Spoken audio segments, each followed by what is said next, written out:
A public health message from Clinician Faith.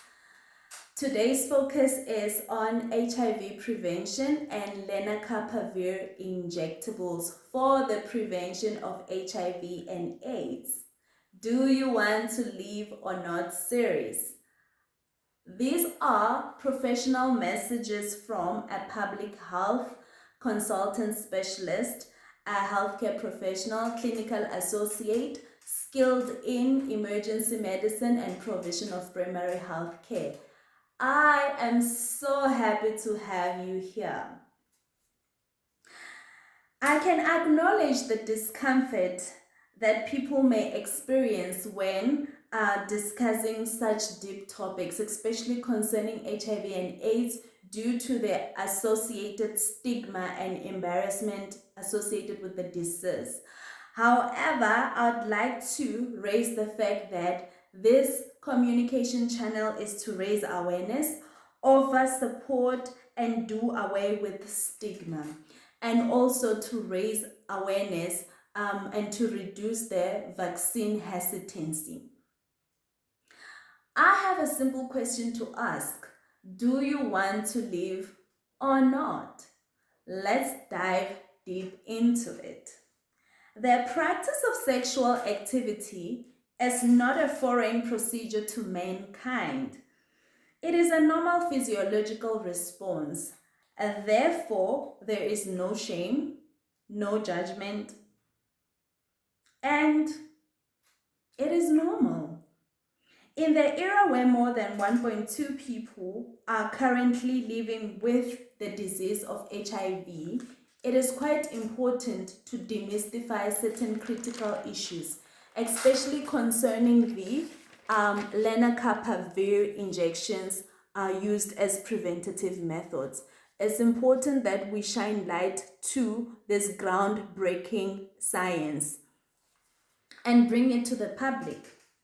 So Lenacapavir is a form of an antiretroviral drug, which can be used as an injection at the fat tissues. So the healthcare professional will give you 2 injections at the abdominal area, and then after that give you 2 medication or 2 tablets to take at day 1 and then take again at day 2 at the same time. It's important to take the medication at the same time.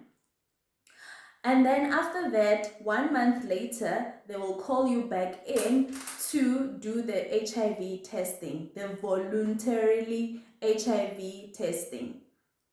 Then after that, 6 months later, a person will go back to the clinic and test again for HIV and then receive the injection again. So once a person receives the injection, it does not mean that they have managed to prevent HIV for life. It simply means that they have started a process of prevention and they should continue to go twice yearly and receive their injections. I'm so glad that I highlighted that. So if one decides that they want to actually engage or participate in the injection for prevention, it is quite critical to understand that they must first have a negative HIV test, their kidney functions must be normal, their liver function test must also be normal, and they must not be having any morbid conditions like being currently taking medication for TB or diabetes. So once that is done, and they can now receive the injections, it is also important to note that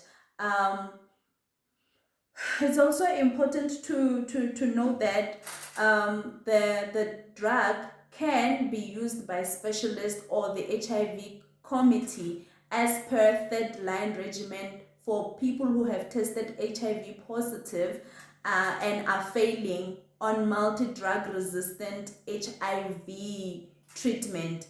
And then the committee can decide, because it's a committee of specialists, they can decide to give the person the Lenacapavir. So what I'm simply trying to say is it is not a train smash if a person has tested negative at the start of receiving the injection, and then because of window period somewhere along the line they test positive for HIV and they have received the drug, because the drug can be used in both HIV and positive and HIV negative personnel. But for the purposes of this video and for the purposes of what is currently on the rollout in our primary health care facilities or clinics, we're currently giving the injections to HIV negative people solely so for the preventative activities. Okay, so it's quite important, number 2, to note that there is pain at the injection site. As a person is being injected here and there, they can develop a lump or a swelling and some form of redness within the abdominal area, and then that lesion can last 6 to 8 weeks or longer than that. That lump is not cancerous. It's important to note that, and it's important to note that the lump is not cancerous, and that should they be an abdominal examination being done upon that person by a healthcare professional, they should note that they should disclose, in short, the patient should disclose to the healthcare professional that they have received the Lenacapavir injection, so that the doctor or the clinician doesn't do a biopsy of the lump thinking that it can be a tumor or cancer of some sort. One must understand that participation in HIV testing is completely voluntary, as well as participation in taking the Lenacapavir is also voluntary, and informed consent is essential.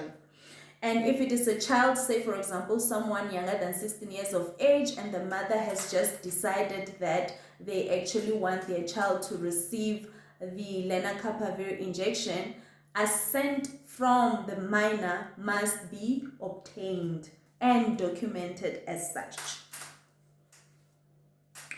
So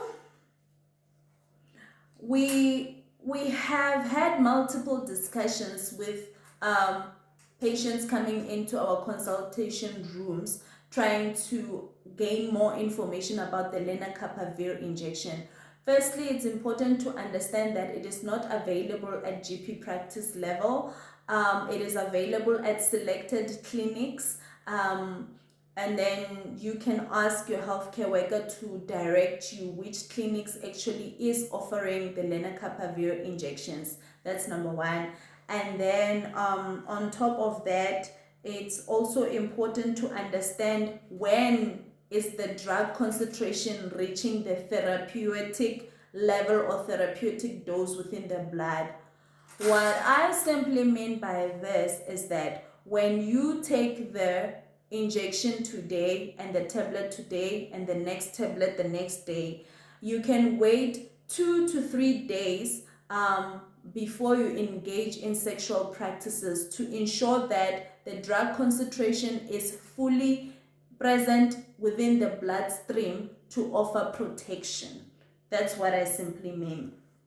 And then may I caution with so much grace and so much intention that the use of Lenacapavir injection and the tablets as a prevention does not necessarily mean that people should engage in reckless sexual behaviors, because there is still other risks present.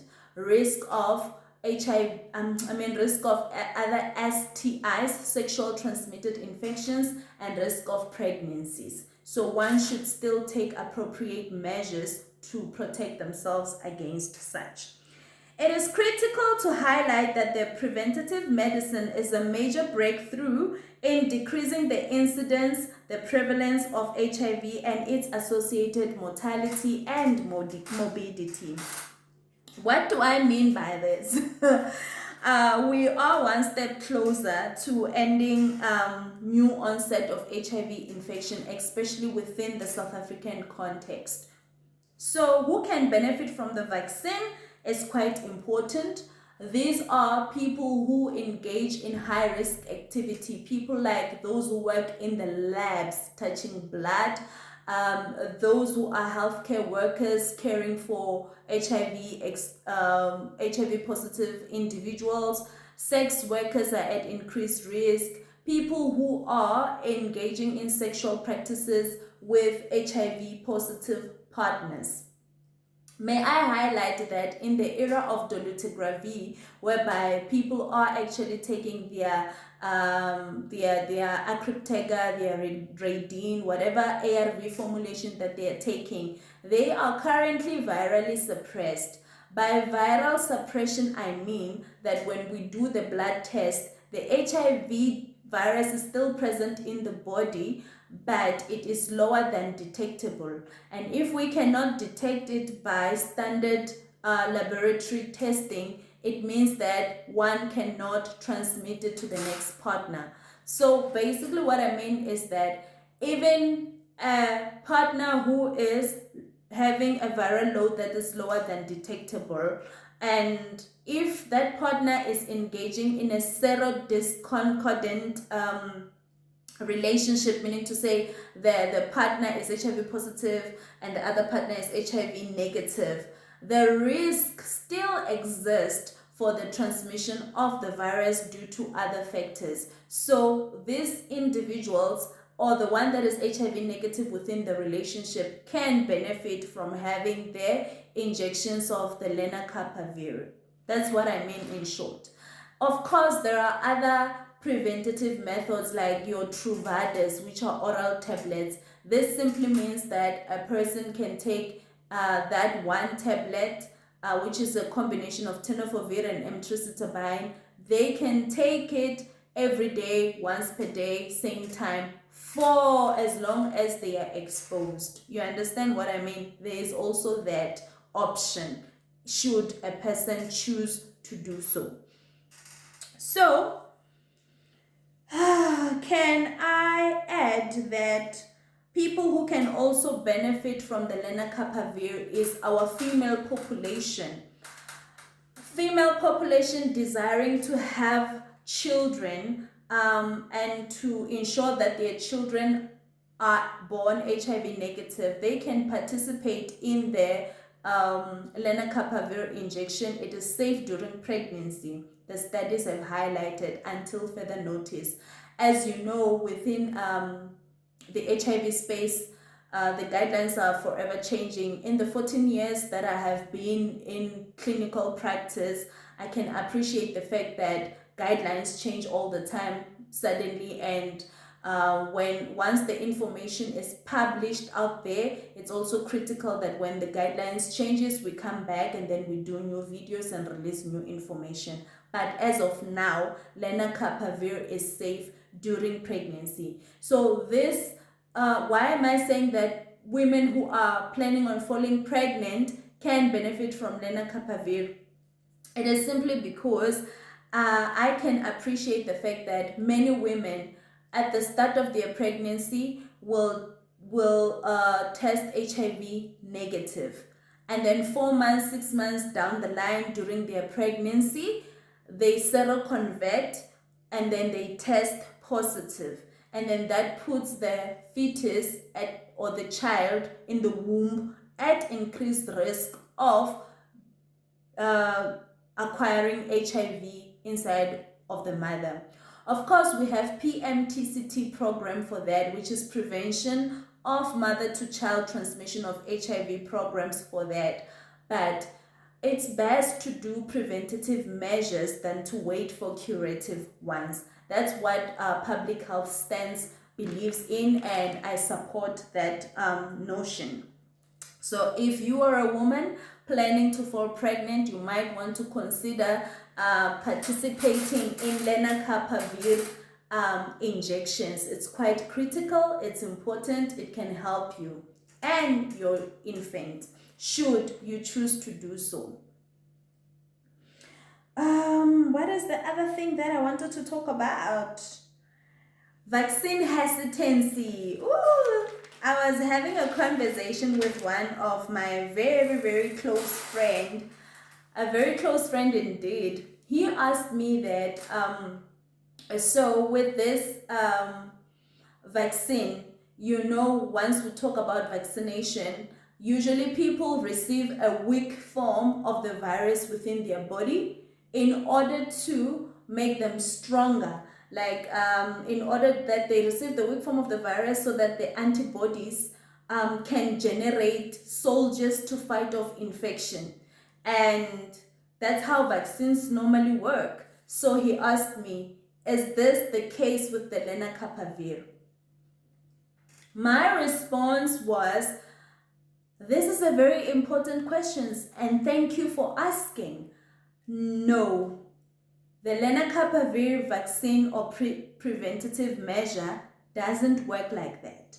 The Lenacapavir is actually a drug in itself. It is actually treatment.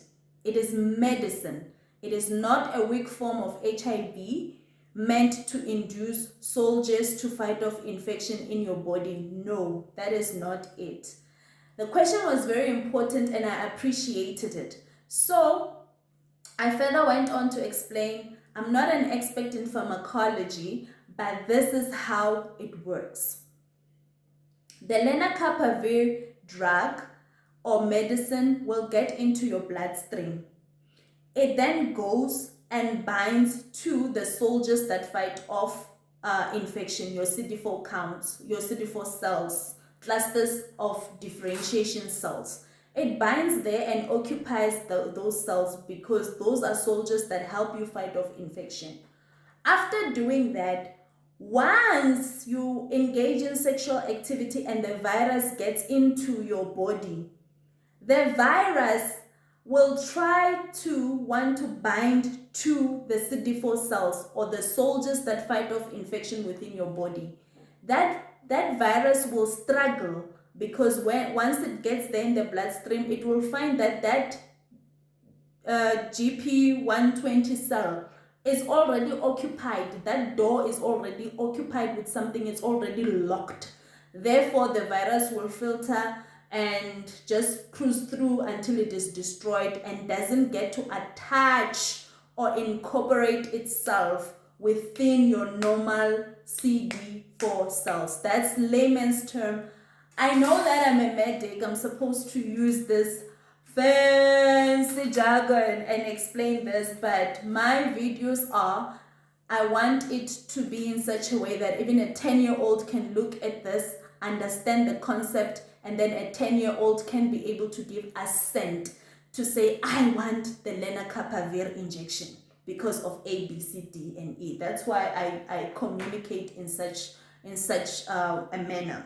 Okay, so I did highlight the fact that is how it offers protection, and I did highlight that in multi-drug resistant HIV, whereby a person has been on different ARVs for such a long time and they developed resistance, the third line committee or specialist in HIV can decide to put a person under Lenacapavir. That is their mandate. That is specialists. We don't get there. Although we are public health specialists, we're not HIV specialists. Big vast difference. So lastly, it is important to appreciate the Gilead Sciences and all the PEPFAR and everyone else that is currently involved within this groundbreaking science. These are their contributions from South Africa. We are excited for this groundwork, especially because in the past few months I've seen at our primary healthcare clinics, we have been referring people to our primary healthcare clinics to go and get the Lenacapavir injections. Here in Gauteng, there is multiple clinics that are currently in the rollout phases, and the attitude have been positive. We are excited about all those things.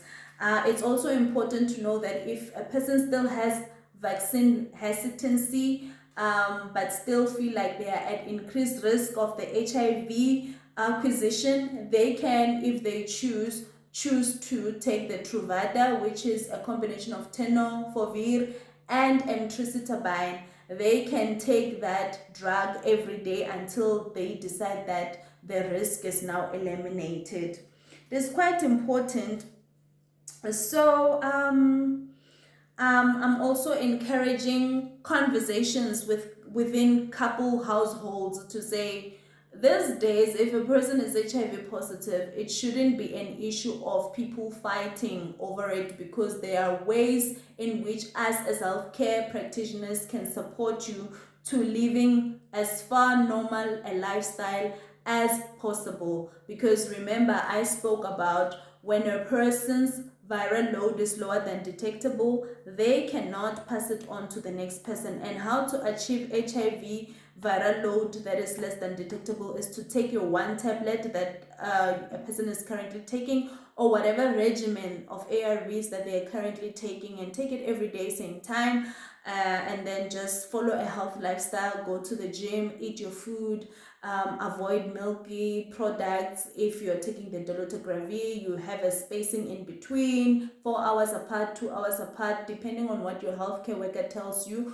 concerning the regimen that you are using. There's a lot, man, when it comes to HIV general communication that we should be having to support people, and not just to have HIV conversation as healthcare workers when we're trying to prescribe. It's also important to take those advices, put it in such a way that each and every person can understand. That is us bringing medicine to the people, bringing medicine and professional advice to the people. That is what this platform is about. That is what I'm interested in doing. So if you do have questions, feel free to type down your questions in the comment sections.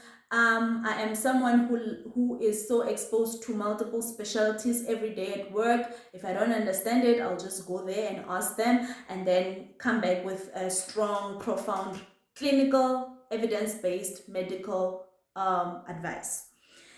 In my next episode, I would like to talk about PSA, prostate-specific antigen, benign prostatic hyperplasia, everything that the man needs to know to take care of the prostate.